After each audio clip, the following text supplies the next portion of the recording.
Hello, you're welcome to your favorite program, info.com, from the studios of Lagos Television, UHF 35 Ikeja. My name is Biyi, Fashoyin, and this week I am excited to have every one of you. How's your week? I hope it was nice. We're here and we're cool.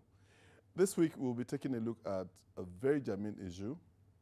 We'll be taking a look at the child online protection.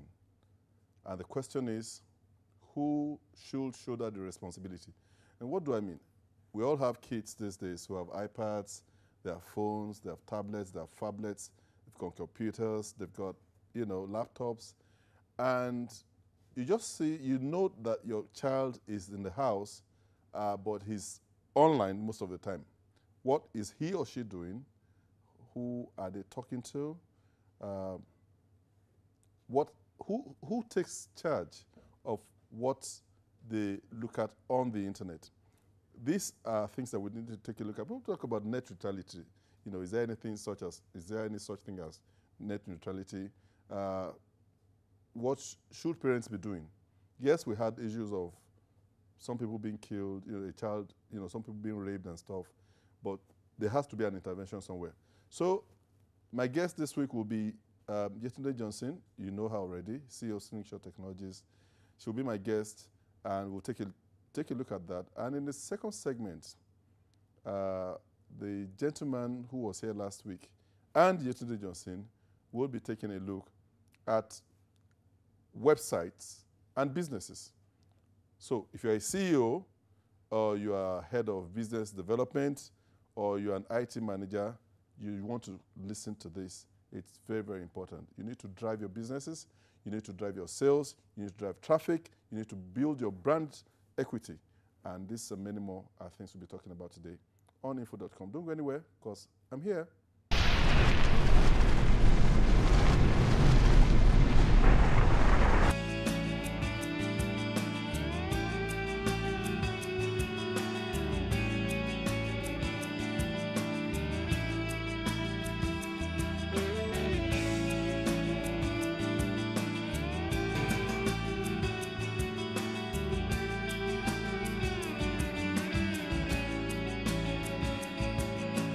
So you're welcome back to the studios of Lagos Television. This is info.com. This week, we're starting with the curtain raiser, child online protection. Who takes responsibility? And my guest this week is the CEO of Slingshot Technologies, Mrs. Yetunde Johnson. Yetunde, you're welcome. Thank you. It was nice. Last time you came, we had a lot of activities and everyone saying we need to bring you back, and you're back. Thank you for inviting Okay. me. All right. So now, you're a parent. Yes. And I know you have a very beautiful daughter. Thank you. Who is a teenager, by the way. Yes. And who is likely to have a gadget.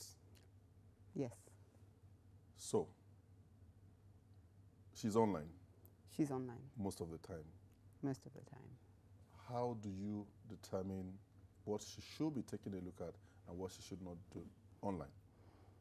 Well, being a technologist, I think I was kind of aware of some of the dangers of being online.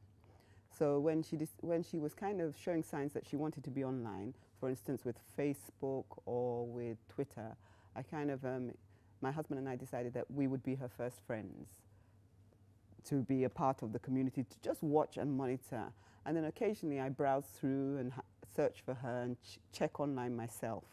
So I think one of the things I was really aware of was that I had to get to know the technology myself. I also took her aside and I spoke to her, I talked to her that, look, if somebody friends you and you don't know them and they're asking you strange things, there are certain steps you can take. It actually happened. There were certain steps you take. Let me know, one. Two, there are ways you block people. There are ways you unfriend people, and things like that. But me personally, I think there's an age you decide. Technology is like the pen and paper of the new generation or the current generation. There's no way. Technology is the pen and paper of the current generation. That's current and future. That's a quotable quote. Okay. There's no two ways.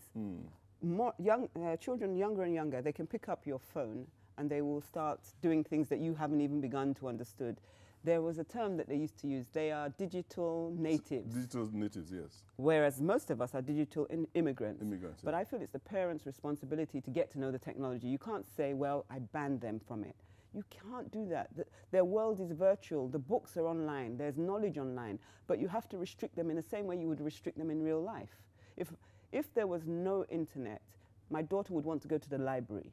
In the library, there are books for various types of people, adults, children, specifically men, specifically women. When she goes to the library, if she's underage, I go with her and I vet the books. Likewise, when you're online and your child is surfing or browsing, you should vet what she's browsing. Even if it's just standing behind her and saying, okay, where are you going? It's our responsibility. Most of the responsibilities are parents. Government has its own responsibility to play in terms of enforcement or when lines have been crossed. But you start with the parents. You don't let your child walk down the street naked, do you? Okay. Now, let me start with this. It's good and it's very easy to, you just watch behind her. And yesterday, I know you are busy. Yes, I am. And I know that sometimes you're not in the country. True. And so the responsibility, and let's also assume you have 5 boys, right, as children, the teenagers. Right. How do you monitor all of them? And we're taking a look at that. You are someone that's within this field. So yes, you can decide to, watch over her digitally. Her mom has never been to primary school before. True. Her dad is a farmer. Okay, I'm with you. So, well, I understand what you're saying. If you don't have the know-how, how do you guard against these things? But the problem is, I think, unfortunately, they will have to find the know-how. I don't think it's as much as I like to say the government will come in, how does the government monitor every child? It's not possible. Even an illiterate parent, they take you and they send you to school. They don't have any way of monitoring whether, first of all, are you even reading? And what you're reading, they can't read. Well, these guys are even a step ahead of us. Yes, they're okay. many steps. There was a school that I went to, and I heard that they actually, withdraw their laptops. Okay, and then, they write all these codes to block off the social platforms. Yes. And during the VS, the valedictorian said, well, ladies and gentlemen, at this point, I think I need to confess our sins to every one of us here. That, well, the moment you take these things and put these codes, we take those laptops and we remove all those codes and we go to all those sites you forbid us from going to, and then we code it back and then give it back to you. Exactly. So, are we safe at all? Are parents safe? Can parents really be responsible? No, they can be responsible by training your child, isn't it? Okay. Don't they say in the Bible, train your child in the way they should go and they will never depart from it? We have to train them and trust them. Even when we train them in the ordinary world, isn't it a matter of you're hoping that the training will stick? When they go to university, you don't go and stand behind them and say, well, I hope they're doing what I've taught them. You actually hope that the training sticks. Likewise, you hope that when you train a child on how to use the internet, the do's and the don'ts, you hope that it will stick. Okay, so hope is very pivotal here. Okay, now let's take a look at it now. Let's talk technology. How can parents watching us, how can they do one or two things to be able to, at least, you have PGs when you're watching some digital stuff, so what are the things that you think that parents can't put as a kind of precautionary checks? Things like, for instance, with the computer, they can put in what is called like a child lock or filtering. The filtering will say, okay, any sites that have certain keywords in it, block. Is it a software? It's a software, and some of it's software, some of it's hardware. Some can be done from the router, some can be a simple software that you put on the system. Now, when that child logs in, it will be aware that it's a child logging in, so it will automatically restrict the sites that she can browse to. Okay. There are other things like the firewall you can put in explicit sites and say, any of these sites, please don't go there. They may need the ISP all the dating or the sites, pornographic sites. Exactly. Okay, so you as a parent would go through the settings, right? You can go through the settings. And then put all those locks and Yes. say anyone goes through this, just It's a firewall setting. Firewall, okay. Filtering there. They may need a technician because it may be a little bit technical. Okay, so yeah, I mean, I want them to understand it. So parents that do not have the wherewithal that we're talking about in terms of the exposure, you can actually get a professional to help you put all these locks. Yes. Okay. In terms of other things, as I said, you put the PC somewhere where everybody can see. You know, when something is hidden, it's easy to go to various sites. When it's in the middle of the living room, even if we're not in, somebody will be wandering around, and so it's a lot more difficult to go to those sites. Training yourself, there are histories. Go through the history of the browser. The browser will show you where people have been browsing. Okay. And most kids don't necessarily go and empty the browser, although, as you say, they can be very sharp.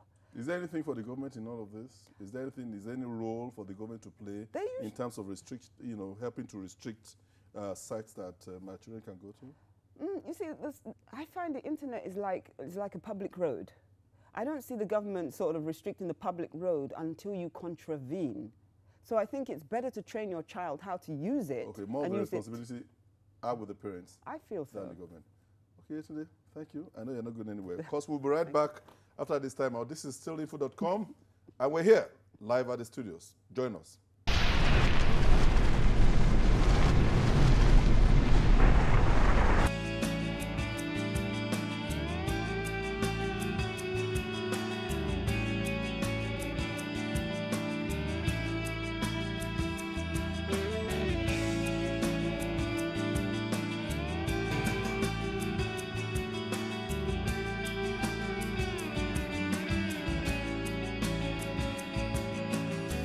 Studios. This is stillinfo.com. My name is Biyi. And like I said, and like I would always say, the conversation continues at Abimbola Fash. Hit me up on Twitter and give me an idea of what you think about this program, especially the topic at hand. Let's trend with hashtag child online protection. Yetunde is still in house. Yetunde, you're welcome. Thank you. Yetunde, CEO Slingshot, she was my guest, and I had to actually pull her here because she was sitting on the other seat.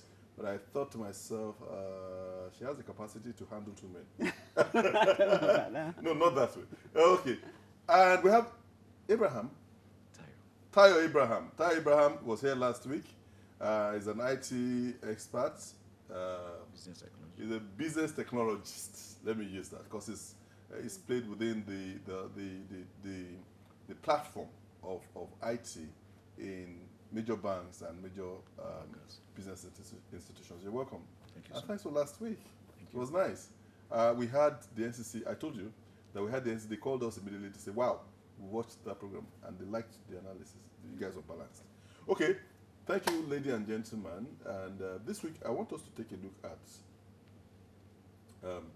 websites and the business environment. Tayo, let me start with you.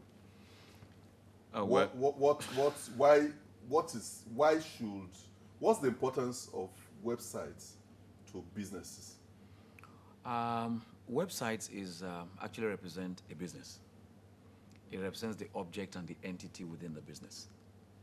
It gives you the opportunity such that you are exposed and open to the entire world, whereby you actually exchange and share information about who you are as an organization and who are within your organization and what your organization can offer the whole world as it is today. And that is one of the reasons why websites are quite important. And it actually tells you who you are. Okay, so that's your identity. That's the identity. And then, as you know, the backbone of technology is about, you must think of technology. That's the first thing about it. You must think about it, you must build it, you must utilize it. The cardinals of technology and websites, you must think about what is your website? Who are you trying to reach out, even with your website, as a business entity? The business is human, you know. The business breathes, the business can see, and the business can write, and that is your website. So the website must breathe? Yes. Your website must write? See. And it must see? Yes. It must write. It must talk? Yes. Isn't it? Yes. I'm thinking, isn't that a lot of money? I'm sure 10,000 Yeah. I wouldn't do that. So, tell me, what's the difference between, just hosting the domain name, the static website and the interactive one? And, and the prices as well, because people want to. Okay. I think with websites, there are several stages before you get to the site itself. I think one of the things is you need an address online, just like you need an address in the street. The business, That's your business. Yes, Okay. it usually represents your business name online, your domain. Your domain now needs to be hosted. It needs to sit somewhere. That's your hosting. And then you put on top of that the shop front, which is the branding, the look, the feel of the website. Now, I was in a seminar yesterday where the people hosting the seminar offered a website to new SME businesses for 10K, 10,000 naira. And I think that could simply have been a set of static pages that don't change, that simply show, this is my company, this is who I am, these are the people in the company, these are who we are. Facts. Exactly, and this is how you contact us. That's a basic, maybe 5-page website. Then you can have some websites that are more interactive. They change every few days or they change every few hours. They interact with social media, they interact with SMS, they interact with all sorts of different functionality, depending on what they're being used for. Some have payment systems integrated into them because they are literally selling online. Others have customer CRMs integrated to them because their business is to do with the client, being responsive to the client, feeding the client information and getting information back from the clients. So it depends on the type of business you do dictates the type of shop front you have on the internet, which is your website. Tayo. The website is, like I see it from two sides. It's your business and the society. Interaction between the society and your business, between your business and the society. Which takes us to 3 levels: between the business to business, business to customers, customers to customer, and customer to business. 4 levels. 4 levels. And that is the reason why I said your website should be able to speak, should be able to see, should be able to talk, and should be able to smell. Okay, Yetunde, a lot of websites are cloned, especially the financial institutions. I'm sure you know that. Okay. What do you, how do you guide against that when you have the website?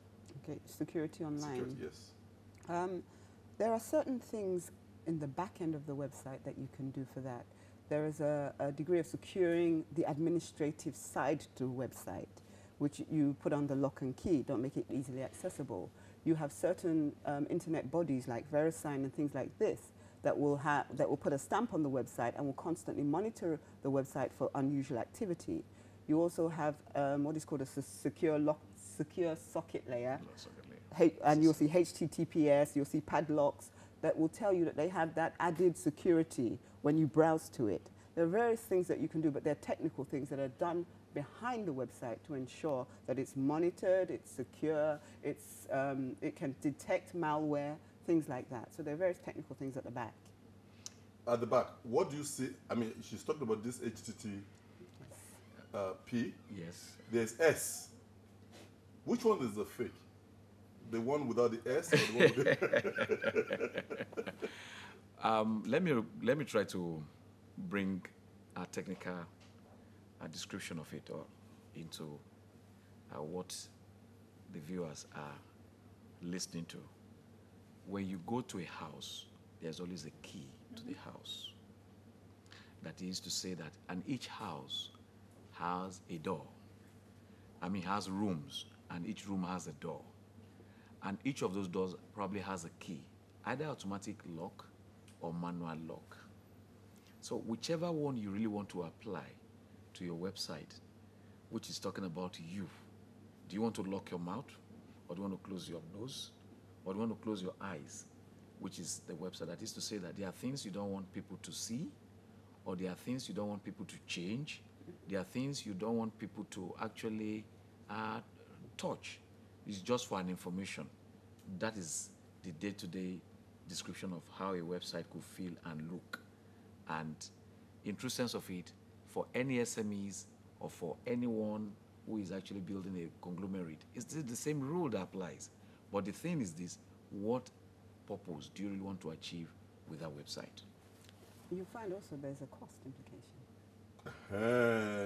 Because if you're just going to lock your nose and your mouth and leave your eyes open, you possibly That means that you have to breathe with something else. Is that not so? Yes. Which is what she's saying, that there's a business behind every business. Okay. And that's the business that actually tells you, the business behind every business is actually the business.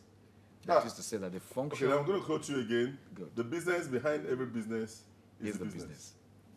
Yesterday. Yes, sir. Now, most of the banks, I expect, you know, like most of those big business concerns, multinationals have, you know, lots of protections done, because I'm sure they'll be doing, you know, high net worth kind of, you know, websites. So how come their websites are easily cloned Are they such that they are so, they confuse everyone? Well, are they easily cloned? They shouldn't be easily cloned, in the sense that when you know you're doing monetary transactions, That's right. they should actually, even before they decide that they're going to put that website out, to be able to do those transactions, have several locks in place, to use his description, many locks in place. In Nigeria, I think they're a bit more aware than other places, in the sense that when they started their banking platform, because of the implied image of Nigeria in terms of financial transactions, I think they put a lot of things in place. Simple SMS. Knowing that when you do your online transaction, when I do a transfer online, I get an SMS to my phone to say, 1, I've logged in, 2, I've actually made this transaction. It's a safety precaution. So can you kudos to the financial institution in Nigeria? I think they were ahead of the game in terms of some things, because they were aware that we had this issue. Can it be because they think we're all crooks, you know? Well, it's good to... well, we're not all crooks. You but can't it's good con to a work con on- man. So the banks are like, well, we know we're thieves, and we don't want you to steal from No, us. it's more to Let do me with share my- people's money. Let me share my experience within the financial system, which I spent quite about 24 years within the system. One of the few things when we started venturing into online business in 2 banks that I worked, one of the 2 banks that I worked, out of the 7 banks I actually worked, I can tell you the first thing is to actually secure. I said there's a business behind every business. The website sits on a particular platform, both the hardware, the network, mentioning it. Well, people in the house might not probably know what the whole thing is all about. But the first thing we try to do is that we use secure the platform, the engine that is actually carrying that website. The website is like the frame of the body of the car. It sits on the engine. So if I use a keyless car today, if you don't have my key, you cannot start the engine. Now, the ability for the users to be able to interact or break into it depends on how secure you are, the business behind the business. That is to say that probably the network, the hardware, the applications running behind it, the codings, and how secure they are. So, and that one takes us to the point that, okay, a lot of people actually want to code using the low level, tools within the websites. Yeah, it could create enhancement. They want to bring in third-party tools to secure them.